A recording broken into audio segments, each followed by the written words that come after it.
This story is titled, After My Wife's Birthday, She Cheated on Me with My Cousin, and My Parents Demanded That I Don't Ruin Their New Relationship. So I went and took the diamond bracelet and the car I had given her. Now she cries and asks for another chance. Hi everyone! Before we dive in, a quick favor. If you enjoy content like this, please hit the subscribe button. It's free, supports the channel, and makes sure you never miss out on amazing videos. Alright, let's get started. Alright, so let me just lay it out there because I honestly still can't believe this happened. My wife Jenna just turned 28, and I wanted to make her birthday one she'd never forget. Oh, she definitely won't forget it, but not for the reasons I had in mind. We'd been married for 3 years. Things weren't perfect. What marriage is. But I thought we were solid. I mean, I was the guy who made sure to remember anniversary, picked up her favorite snacks after work, and planned cute little dates even when I was swamped at work. So, when her birthday was coming up, I figured I'd go all out to show her how much she meant to me. The plan was simple. Surprise dinner with her close friends and family at her favorite Italian spot, a custom cake that matched her favorite flowers, lavender and daisies if you care, and the cherry on top, a diamond bracelet she'd been eyeing for months. It wasn't cheap, but I figured why not? You only turn 28 once, right? So the night kicks off, and everything's going great. Jenna's laughing. Everyone's toasting to her. And I feel like I nailed it. I even had her favorite song queued up for when they brought out the cake. Everyone was having a good time, and I was just happy watching her enjoy herself. But then, somewhere between dinner and the cake, I noticed she was gone. I wasn't immediately worried. She could have been in the bathroom or stepped out to make a call. No big deal. But then 15 minutes passed, then 20. That's when I started looking around. I asked a few people at the table if they'd seen her, but nobody knew where she was. I walked around the restaurant, checking the bar area and the front entrance, but no sign of her. Then I remembered there was a back hallway near the restrooms that led to a storage area. I thought, maybe she needed some air or something, so I headed that way, and that's when everything went straight to hell. As I got closer, I heard voices, low, hushed, and way too close. My stomach dropped, but I kept walking. The voices were coming from the coat closet at the end of the hall. The door wasn't fully shut, and I could see the faint glow of a phone screen through the crack. My brain was screaming at me to turn around, but I didn't. I pushed the door open, and there they were, Jenna and my cousin Tyler. They were all over each other, her hands in his hair, his hands around her waist. The look on their faces when they saw me is something I'll never forget. Jenna's eyes went wide, like a kid caught stealing candy. Tyler froze like he'd seen a ghost. For a second, nobody said anything, and then I lost it. I grabbed Tyler by the collar and shoved him against the wall so hard the coats on the rack shook. "What the hell is wrong with you?" I yelled. Jenna tried to step between us, saying, "It's not what it looks like." But I just laughed bitterly. "Not what it looks like? You're making out with my cousin at your birthday party. What else could it be?" Tyler started mumbling something like, "It just happened." But I cut him off with, "You don't get to talk to me." I let him go and turned to Jenna. "Don't bother coming home tonight," I said, my voice shaking with anger. She opened her mouth to speak, but I wasn't interested. "We're done," I said, and walked out. The rest of the night was a blur. I didn't go back to the table, didn't explain anything to anyone. I just grabbed my car keys and drove. I ended up at a 24-hour diner, sitting in a booth by myself, trying to process what the hell just happened. How could she do this? And with Tyler, of all people. Tyler and I were never close. He's the guy in the family who's always bragging about how smooth he is, even though he's pushing 30 and still living off odd jobs and couch surfing. I should have known he'd pull something like this. But Jenna? I never saw that coming. When I finally went home, Jenna wasn't there. Good. I didn't want to see her.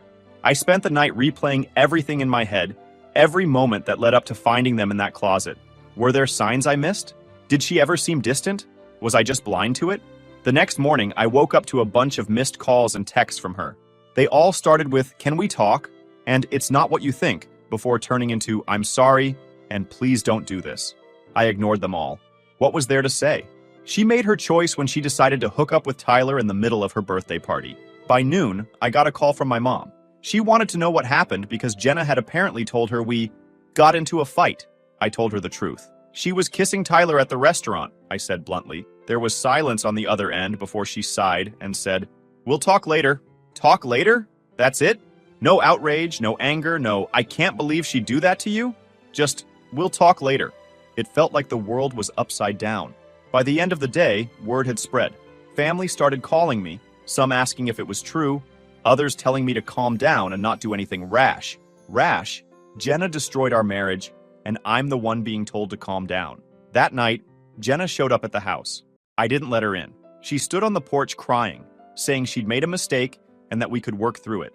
I just stared at her through the window and said, "Go stay with Tyler. You two deserve each other." And that was that.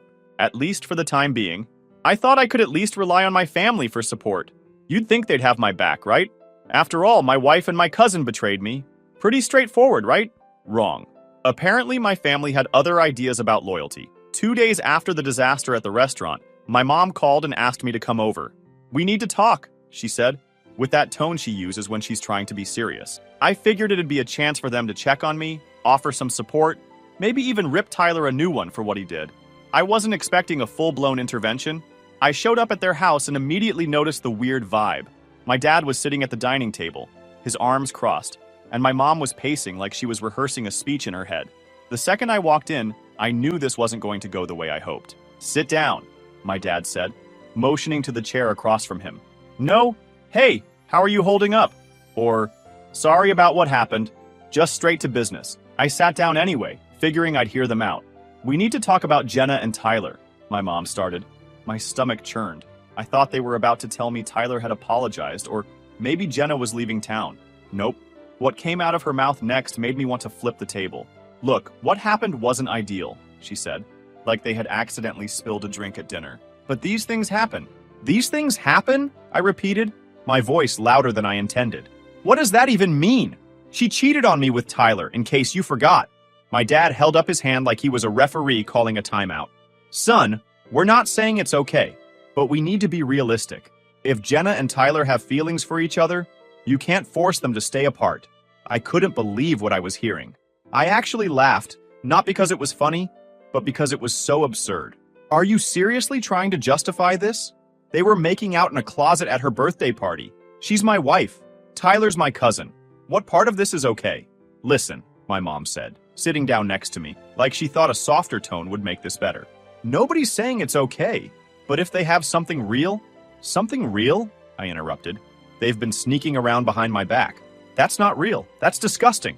At this point, my blood was boiling. I looked at my dad, hoping for some backup, but he just sighed and said, "You need to move on. Holding on to anger won't help anyone. Move on." That's what they wanted me to do. Just pretend like none of this happened. Let Jenna and Tyler skip off into the sunset and move on. It was like they were more concerned about keeping the family together than acknowledging the fact that I was the one who got screwed over. "You're unbelievable," I said, standing up. "You're seriously taking their side?" "We're not taking sides," my mom said quickly. "We just think it's better for everyone if we handle this calmly." "Calmly?" I laughed bitterly. "You want me to handle this calmly? Fine. Here's me being calm. I'm done with both of them. And if you want to keep making excuses for them, then I'm done with you too." My mom looked hurt, but I didn't care. I wasn't about to sit there and let them act like Jenna and Tyler's betrayal was just some minor inconvenience we could all work through. I stormed out, slamming the door behind me. On the drive home, I kept thinking about the conversation in my head. I couldn't wrap my mind around how they could be so nonchalant about everything. My wife cheated on me with my cousin, and my parents wanted to sweep it under the rug for the sake of family unity. It was insane. By the time I got home, my phone was blowing up with messages. Some were from Jenna, who was still trying to apologize and explain. The rest were from my parents, telling me I was being unreasonable and that I needed to come back so we could talk things through. Talk things through? What was there to talk about? Jenna and Tyler made their choices, and now they had to deal with the fallout. If my parents wanted to play peacemakers, that was on them. But I wasn't going to be part of their twisted idea of family. Later that night, my sister Emma called. Emma's the only one in the family who's ever really had my back. She's a few years younger than me, and she's always been the first to call people out on their BS. "I heard what happened," she said, skipping the small talk. "Mom and Dad are acting like idiots." "You don't have to tell me twice," I said. "I can't believe they're defending Jenna and Tyler." "They're not defending them," she said. "Not exactly. They just don't want the family to fall apart." "Well, newsflash, it already has," I snapped. "And it's not my fault." "I know," she said quickly. "I just wanted you to know that I'm on your side. What they did to you was disgusting, and you have every right to be pissed." Hearing that meant more to me than I expected. At least someone in my family understood what I was going through. "I appreciate that," I said. "But I don't know how I'm supposed to deal with Mom and Dad. They're acting like I'm the problem." "You're not," she said firmly. "They're just scared of confrontation. You know how they are. They avoid dealing with the real issues. We talked for a while longer, mostly about how messed up the whole situation was. By the time we hung up, I felt a little better, knowing Emma had my back. But the frustration with my parents was still there, simmering under the surface. The next day, my dad texted me, asking if I was ready to talk like adults. I didn't respond. I was done talking. They'd made their stance clear, and so had I. From that point on, I kept my distance. I didn't go over for Sunday dinners, didn't answer their calls, and didn't bother trying to explain myself anymore. If they couldn't see how wrong they were, then that was on them. It's funny how quickly people show their true colors when things go south. I thought my parents would be the first ones to stand by me, but instead, they chose to prioritize the people who stabbed me in the back. I don't know what their endgame is, but I'm not playing along. If they want to defend Jenna and Tyler, they can have them. I'm out. I'll let you know about my next steps soon. Update 1. Alright, here's the next update because honestly, this just keeps getting crazier. After everything that happened with Jenna and Tyler, I was trying my best to move on, or at least keep my head down and not think about it. I had cut off most contact with my parents. I thought I'd already dealt with the worst of it. Jenna was out of the house, I wasn't answering her calls, and I was trying to focus on piecing my life back together. But of course, Jenna found a way to stir the pot again. About a week after the fallout, she texted me from a random number, because yes, I blocked her on everything else. I wasn't even going to open it, but curiosity won. The message started off with her usual nonsense. Please, can we just talk? I need to explain. Blah, blah, blah. I was about to delete it when I saw the last part. And I think I should keep the bracelet. It was a gift, after all.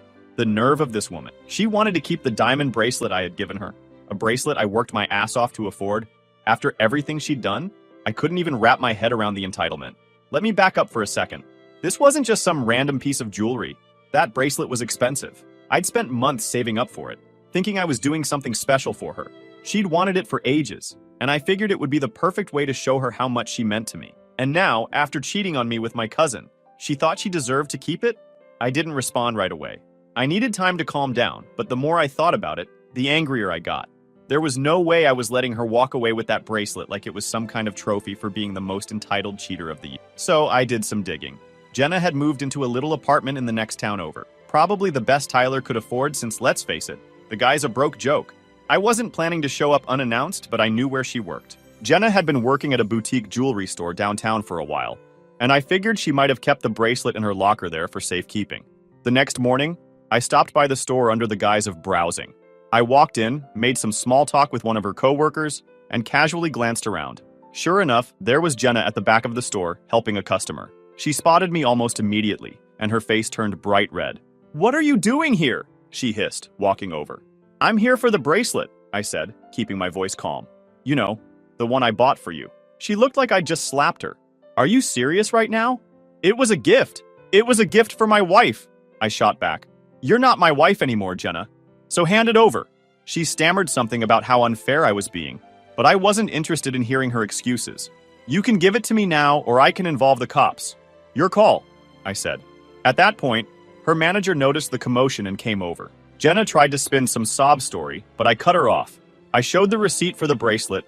Yes, I kept it, because I'm that kind of guy, and explained that it was purchased by me and never gifted under any legal context. The manager, clearly uncomfortable, sided with me. Jenna stormed off to the back of the store, muttering under her breath, and came back with the bracelet in hand. "Here," she snapped, practically throwing it at me. "I hope you're happy." "Oh, I am," I said, pocketing the bracelet. "Thanks for making this easy." I walked out of that store feeling like a weight had been lifted. I wasn't just taking back a piece of jewelry, I was reclaiming my dignity. After that, I took the bracelet straight to a jeweler and sold it. I didn't care about getting full value for it. Just seeing it gone was enough for me. The jeweler gave me cash on the spot, and I used it to treat myself to something I actually wanted. A new laptop and some upgrades for my car. Of course, Jenna wasn't going to let it go without making a fuss. That night, she texted me again. "You're pathetic. You stole my bracelet and I hope you feel good about yourself." I didn't even bother responding. What could she possibly say to justify keeping it after everything she did? The next day, I got a call from my mom. Apparently, Jenna had called her to complain. "She says you're being spiteful," my mom said. "Spiteful?" I laughed. "She cheated on me with Tyler and thought she could keep the bracelet I bought her." "I don't think so." "Well," my mom started, but I cut her off. "Don't even try to defend her, Mom." She sighed, but didn't push it further. I guess even she got the idea that I'm not backing. The funniest part of the whole thing? Tyler apparently called me later that week, leaving a voicemail about how I needed to grow up and let Jenna have the bracelet. I didn't even bother listening to the whole thing. I just deleted it. If he thought I cared about his opinion, he was even dumber than I gave him credit for. At the end of the day, it wasn't about the money or the bracelet itself. It was about principle. Jenna didn't get to walk away from our marriage with her head held high, acting like she was the victim. Taking back the bracelet was my way of saying, "You don't get to win this time." And let me tell you, it felt damn good. Then there was the car. A little backstory here. Last year, I bought Jenna a sleek red coupe for our anniversary. It wasn't brand new, but it was clean, sporty, and something she'd been hinting about for months. I figured, why not? She was my wife, and I thought she deserved it. Fast forward to now, and the thought of her and Tyler cruising around in my car made my blood boil. Legally, the car was still under my name. I handled all the payments, insurance, and paperwork. Jenna didn't contribute a dime toward it. When I kicked her out after the birthday fiasco, I didn't think to take the car back right away. Honestly, I was too focused on getting her out of my life. But as time went on and I kept hearing through the grapevine about her and Tyler playing house, it started eating away at me. Why the hell should they get to enjoy something I paid for? The tipping point came when my buddy Eric, who works at a dealership, called me out of nowhere. "Dude," he said, "I think I just saw your car." "What do you mean?" I asked. "This scruffy guy, dark hair, kind of tall, brought it in for maintenance," Eric explained. He seemed nervous, like he didn't know what he was doing. It didn't take a genius to figure out who he was talking about. Tyler. The nerve of this guy. Not only was he using my car, but he thought he could just waltz into a dealership and act like it was his? "Do me a favor," I told Eric. "Hold on to it. Don't let them take it back out. I'll be there first thing tomorrow." The next morning, I showed up at the dealership with all the paperwork proving the car was mine. The title, the insurance, everything. Eric had already explained the situation to his boss, so when I got there, it was pretty smooth.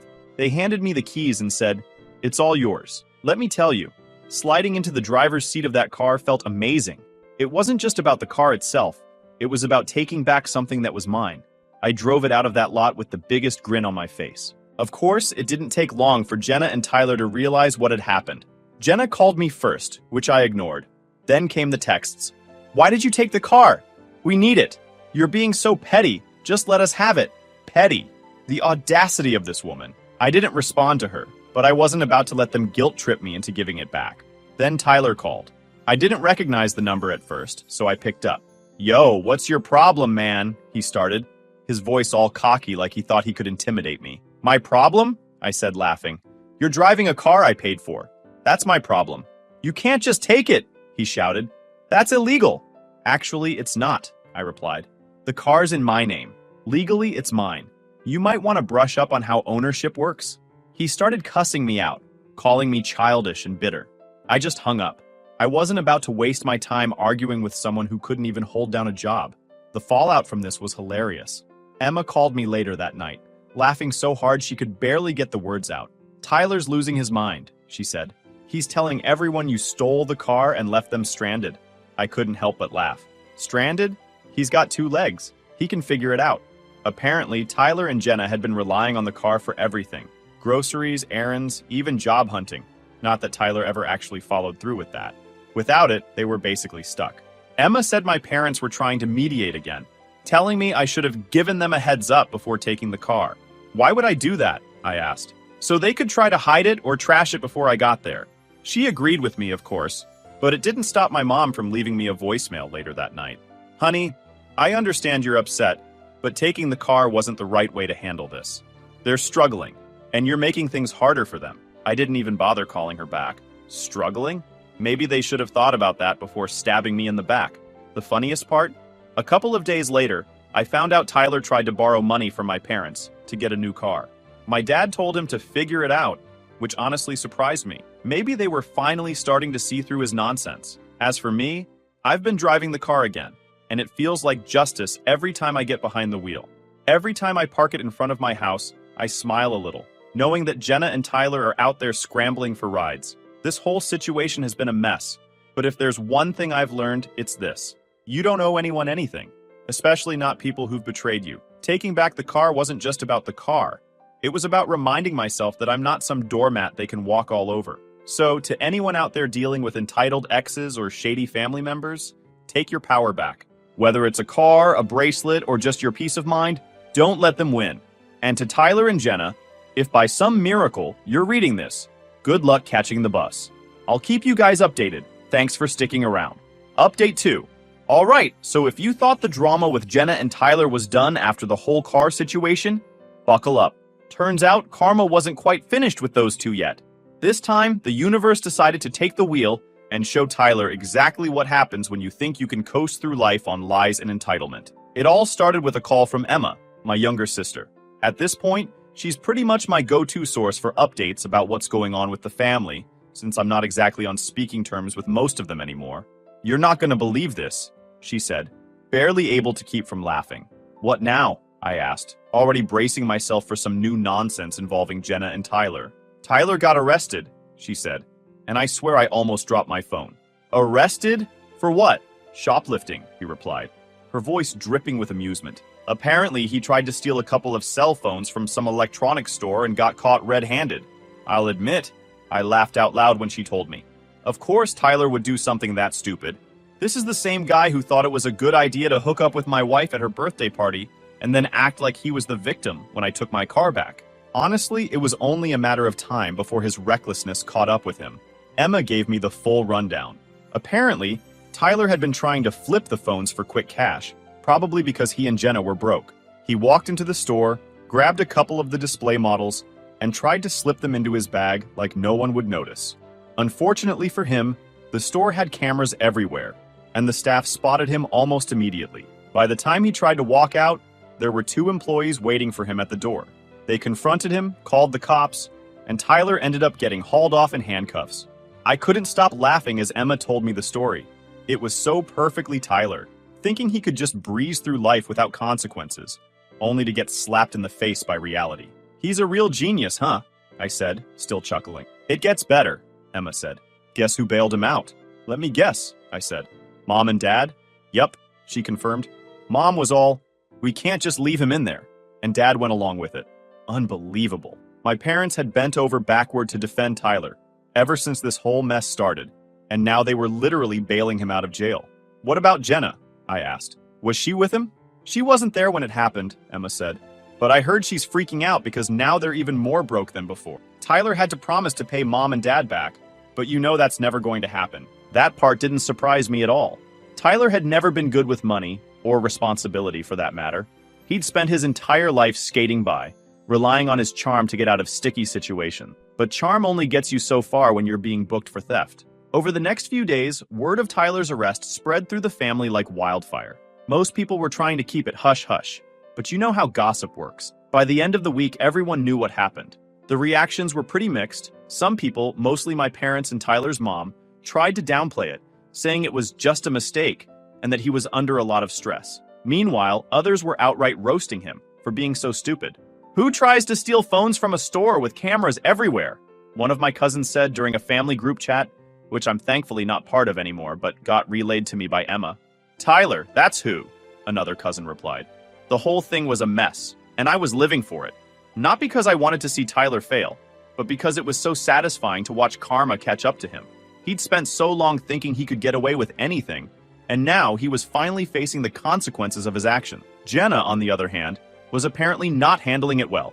According to Emma, she'd been trying to spin the whole thing as just a misunderstanding to anyone who would listen. She's telling people Tyler was framed, or that the staff at the store overreacted, Emma said. It's pathetic. Framed? I laughed. What does she think this is? A crime drama? It was clear that Jenna was desperate to keep up appearances, but the cracks in their little fairy tale life were getting harder and harder to ignore. Not long after the arrest, I got another call from Emma.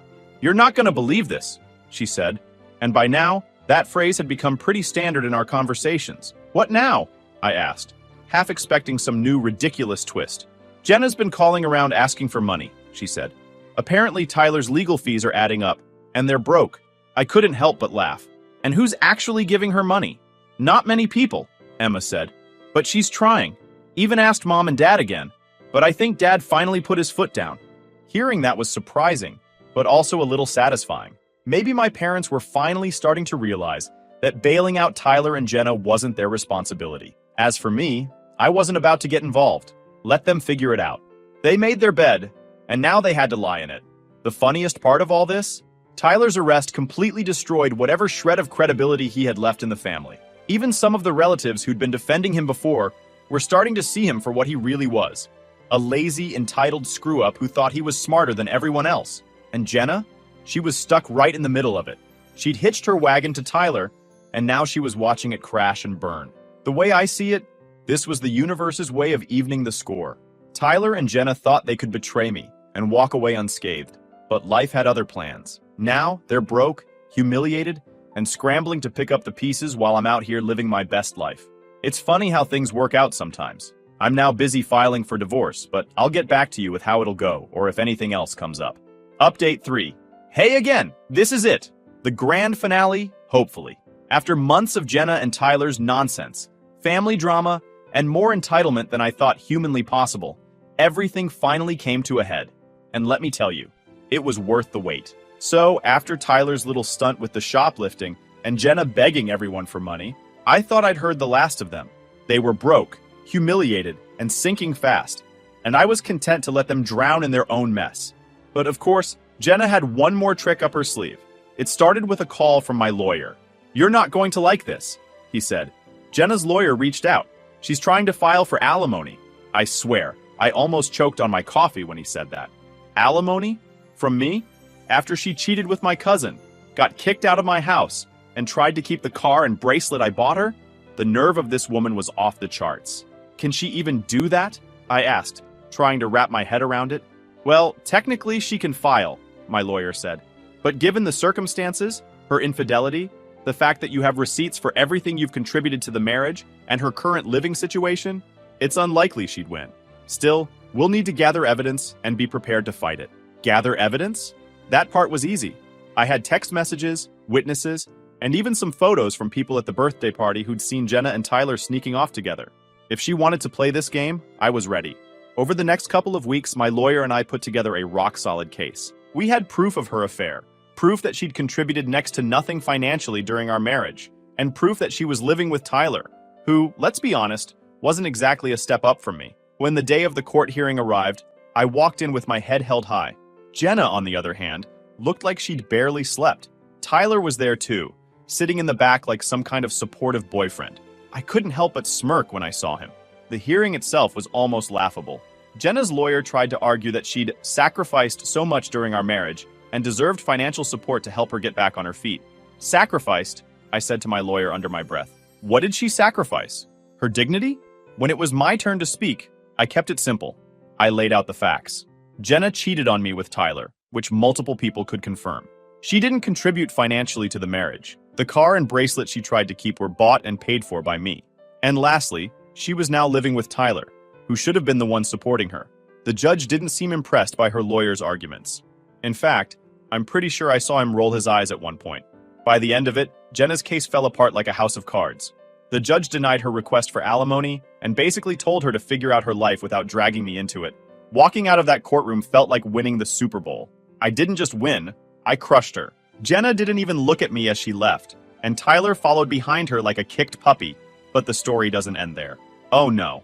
The universe decided to throw in one last little gift to make sure the chapter was closed in the most satisfying way possible. A few weeks after the court hearing, Emma called me again. Jenna and Tyler broke up, she said. Apparently, their little love story hit the rocks once they realized they couldn't survive on charm and sob stories alone. Tyler couldn't hold down a job, Jenna was fed up with being broke, and the stress of it all finally blew up in their faces. Do you want to know the best part? Emma asked, barely able to contain herself. Hit me, I said. Jenna tried to move back in with mom and dad, and they said no. I was stunned. My parents, who had bent over backward for Jenna and Tyler, finally drew the line? It was almost too good to be true. Why did they say no? I asked. Because even they're sick of her, Emma said. I think Dad finally realized she was just using them. Hearing that was the cherry on top of everything. Jenna, who thought she could manipulate everyone and come out on top, was now completely alone. Tyler was gone. My parents were done enabling her, and I was free to live my life without her nonsense dragging me down. As for me, life's been pretty damn good.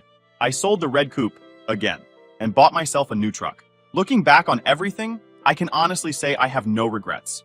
Jenna and Tyler thought they could betray me and walk away unscathed, but karma had other plans.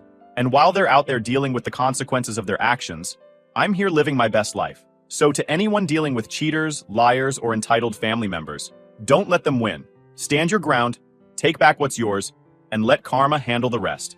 And to Jenna and Tyler, again, thanks for the free lessons on what not to do in life. Hope you're enjoying your happily ever after.